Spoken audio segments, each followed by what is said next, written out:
What's up, everyone? Welcome to Game Tangent. My name is Chris Enriquez, aka Hyper Neon. We are here at E3 2017. I just got back from the expo. Came back a little bit early today. Decided to jump on and do the day 2 recap. So today we're going to be talking a little bit. We got to play Sea of Thieves. I got to play Assassin's Creed Origins, and I got to play Need for Speed Payback. I tried again to get into Detroit. Become Human, those Sony spots in their app just literally fill up instantly, so I wasn't able to get in on that. So yeah, let's start at the beginning. I guess the first thing I actually checked out today was what's it called? Fate Exterra, something of Umbra. I can't remember the name of the game. It's actually a game that's been out for a while, but they just announced that it's going to be coming to the Nintendo Switch. And so my buddy, I ended up getting to the show floor a few minutes late, and so he got there and just kind of jumped on that. He was playing that on the Switch. It looks really cool. It's kind of like a Dynasty Warriors-esque kind of beat 'em up hack and slash type game. So he played that for a little while. It was a really long demo. Really cool game, but that's been out since last year. Actually, I think it came out in November. So nothing really new and interesting there other than that it's on the Switch, plays really well on the Switch, looks really good. So if that's something that you're interested in, if it's a game you haven't picked up, or you have the Switch and you're interested in that type of the game, or you just like the Fate series, then definitely give that a shot. Check it out on the Switch. Like I said, it looks and plays really great. So the first kind of like really interesting thing to see, the thing that was at the top of my list today was Sea of Thieves. I really wanted to play that. I really wanted to check that out. And so we went on over to the Xbox booth, which is a really great booth, but it's just really poorly logistically designed. And so the where they have the line set up to kind of get into, there's no way to form a line beyond kind of like the initial queue that goes back and forth, which is about like a 45-minute wait at that point. And so they cap it, and then the exit of that line is right in the middle of like a main walkway. And so what you end up having to do is just walk back and forth in a loop in that main walkway, because essentially what they just say is, at some point, the line will open up and we'll let a few people in. And so you just have to be at the right place at the wrong time. So at the right place at the right time. So we literally just walked in a circle trying to get in. And thankfully we saw that the demo was like letting up. And so we just like scrambled to like sit there and wait right. And so we ended up getting in. So that was awesome. We played Sea of Thieves. It's a 30-minute demo. And it's one of those games that I knew you have to, I think the trailers and the gameplay footage online just doesn't sell the game, because it's really about that cooperative experience with your friends, just kind of doing whatever you want, chatting back and forth, figuring out how to sell your ship. And so I really wanted to get hands-on time with it, because I know it's a game that you kind of just have to play it to understand it. So we got on there. We had 3 of us that I kind of knew, me and my buddy, and then another guy that we met at the show. Actually, while we were waiting in line, really cool guy. And so we had like a really communicative group, which was great. And, there's a 4th player as well. He wasn't as outspoken, but he was still, chatting with us and stuff. So, and then you have a dev that's in the demo with you, who you can hear in your headphones, who's telling you kind of like, hey, you guys should check this out. Or like, this is how you do this, and this is how you go over there, kind of walking you through, how do you sell your ship? Hey, you got to let down the sails. You got to raise the anchor and do all this stuff. And so we did that, and we ended up, having a really great time, just kind of like sailing around. We went over, you have like 2 treasure maps, and like a riddle puzzle that you can choose from, which, not knowing much about the game world, is really hard to do the riddle, because you don't know kind of what islands you're talking about yet, because you don't know your map at all. And so but the treasure maps have like the shape of the island. So you can look at your overworld map, figure out, okay, what shape matches that, and say, okay, we need to head on that course. So we did that. We got to the island. We found the treasure chest, which was a little hard to do because you can't zoom in on your treasure map, and so you just have a big red X that like takes up the entire island. And so you're like, it's somewhere on this island. And the guy was like, oh, well, you can kind of figure it out. But we spent like I don't know, 10 minutes just trying to find the treasure chest. We finally found it, and somehow our ship like drifted away, even though we dropped the anchor. I don't know how that happened. Like we definitely, like two of us were like, no, we dropped the anchor. We remember dropping it because we were communicating about it, like saying, hey, we're gonna drop the anchor. And dropping the anchor is just like you hit X, versus like raising the anchor takes like 20 seconds to raise the anchor. So you can't like accidentally raise it, but you can accidentally drop it. So we knew we had dropped it, but somehow our ship drifted away, and then we had to like go find our ship, and then the guy who was with the treasure chest just sat there on the island, like waiting for us to come back.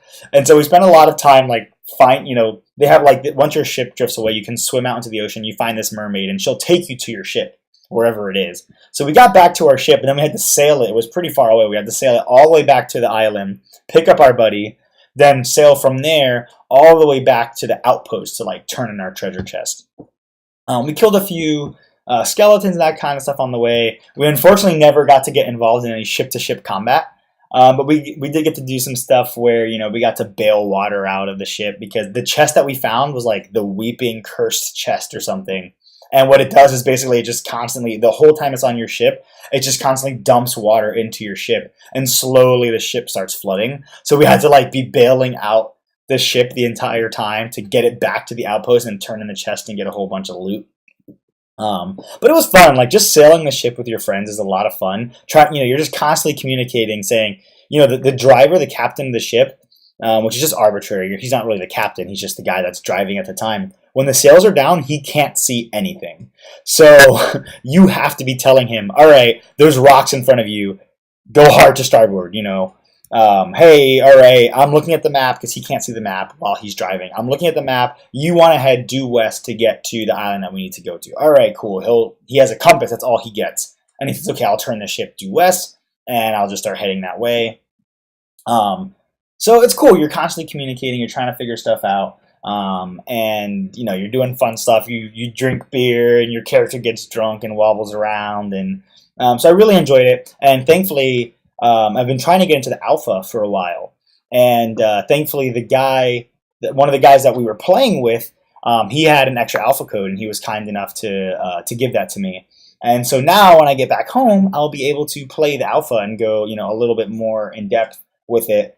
The bummer will be that I won't know anybody, so hopefully there's some kind of matchmaking that it can pair me up with people, and I can play it in that way. But, we'll see, I guess, what happens with regards to that, because I think playing that game by yourself would not be very fun.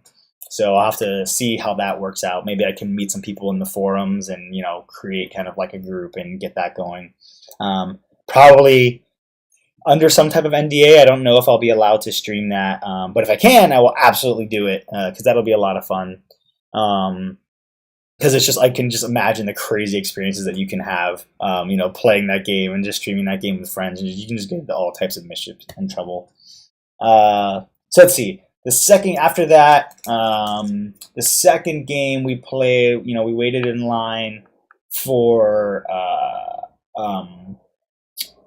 We weren't able to get any of the slots for freaking Detroit Become Human again for the second half. They opened it up in 2 waves. We couldn't get any slots for the second half of the day either. So we went and we waited in line for Assassin's Creed.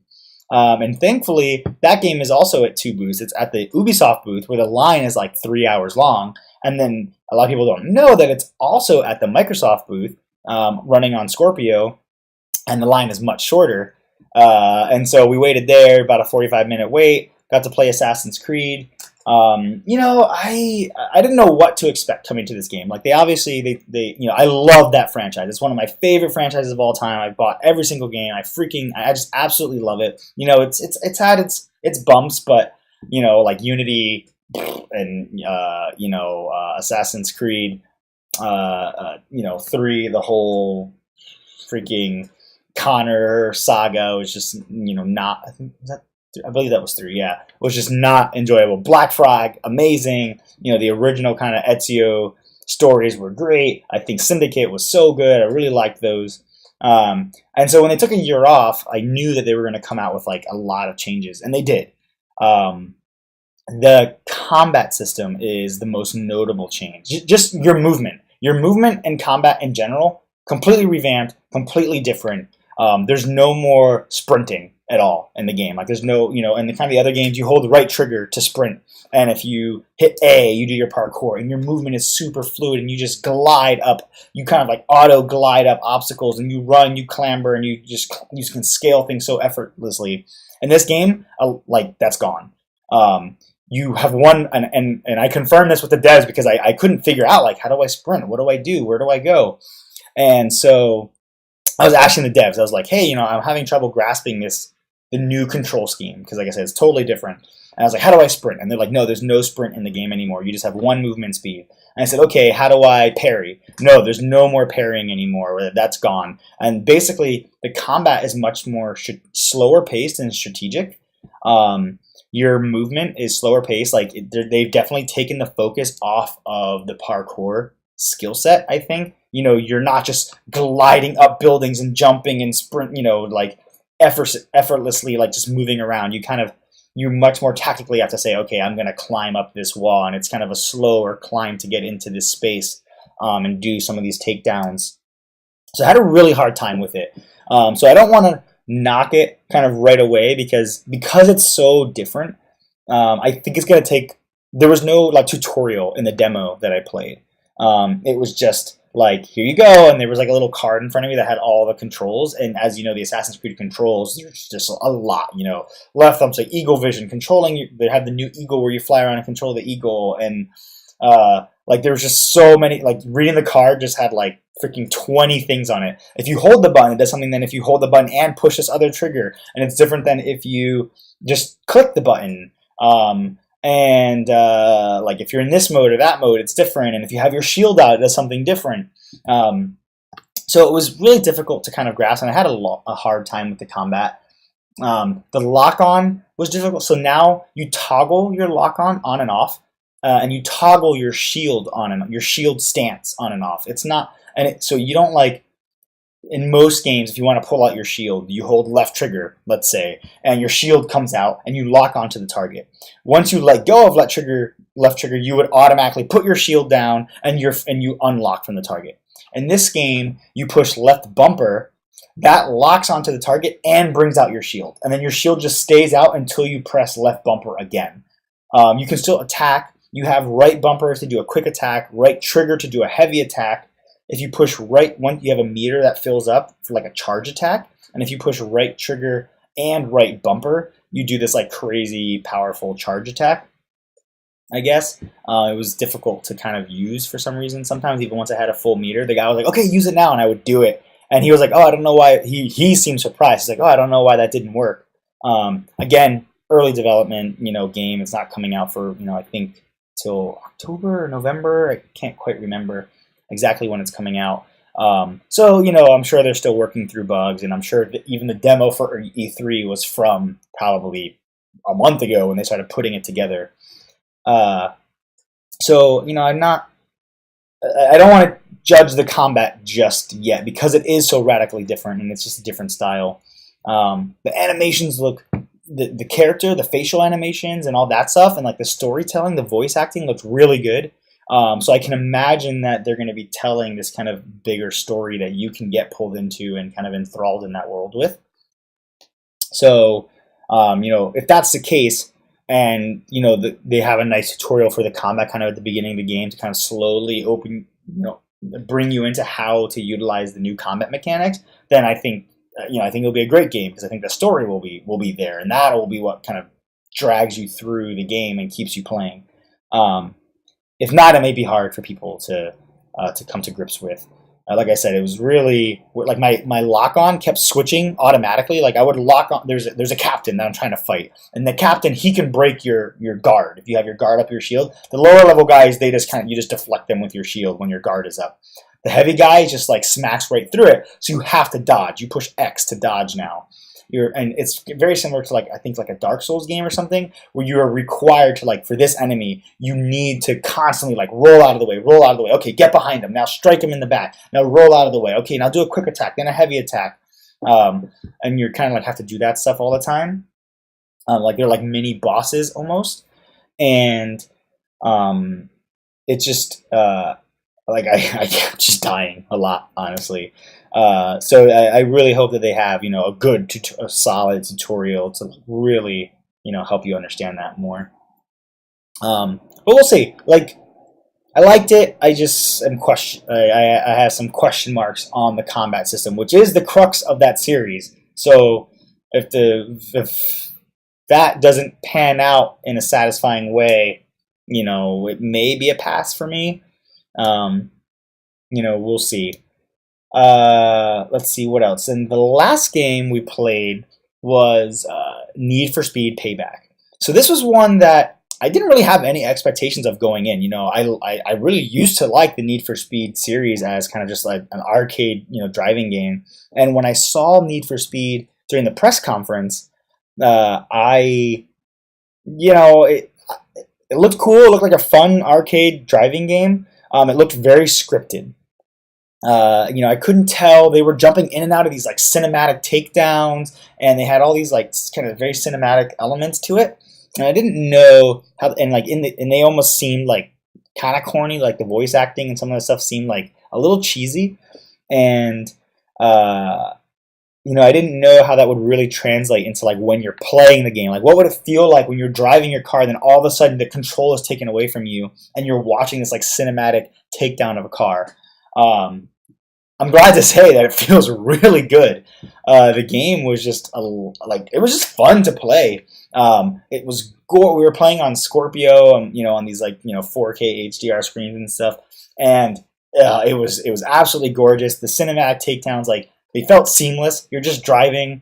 It didn't feel that scripted. Like there was points like the buddy next to me, he kept actually failing the missions because it was like you have to capture this truck, and he's trying to take down the cars, and they're like the truck's getting away, and the truck got out in front of him, and he couldn't catch back up to it, and that was that, and he failed, and he had to do it again. Um, so I'm glad to hear that it isn't very scripted. Like you really are just kind of like driving, and you can screw it up, and the cars don't just automatically get taken down at a certain point, which is kind of what it looked like from the gameplay reveal. We did play the exact same thing that they showed in the gameplay reveal and during the press conferences. It was the exact same demo, right, where you're taking down the semi truck that has this special car on it. We saw all the same in-game cutscenes and cinematics and all that stuff. The same thing, you have to take out these muscle cars, and you just take them out by ramming into them, similar to like a Burnout game where you just crash into cars, you try and smash them into barriers and stuff to take them down. You have nitrous, very simple controls like handbrake, brake, nitrous, and that's pretty much it. That's all you need. Yeah, so it was a quick, maybe I think it was a less than 10-minute demo, honestly.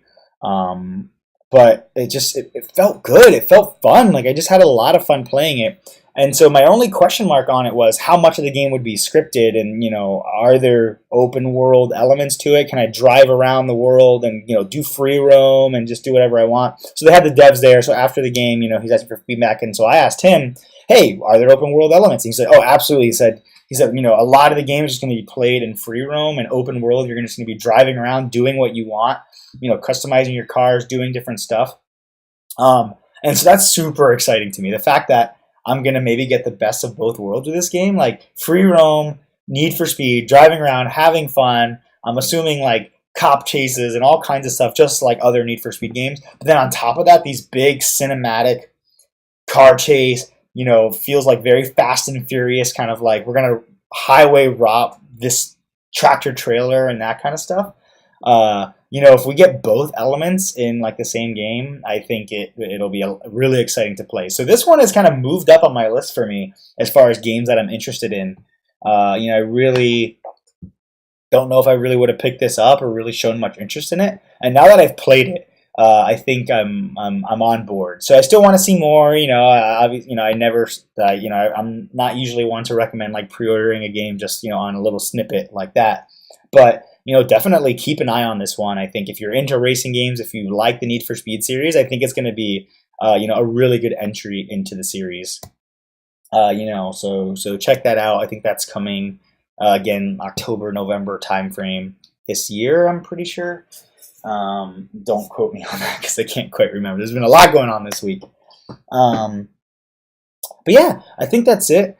We are going to be back on the show floor tomorrow. I'm going to upload some footage that I took kind of over the shoulder of my buddy playing Need for Speed. Unfortunately, as I said before, because Sea of Thieves, just like and Assassin's Creed, like with the lines and the way the Microsoft booth is set up, it was really difficult for me to capture any footage of that.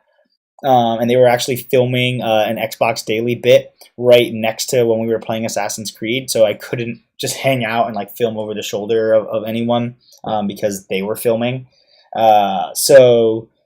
Unfortunately, I couldn't get any footage, but obviously, it was the same demo that very similar demo to what they showed off, during the press conferences. So that gameplay is pretty much the same.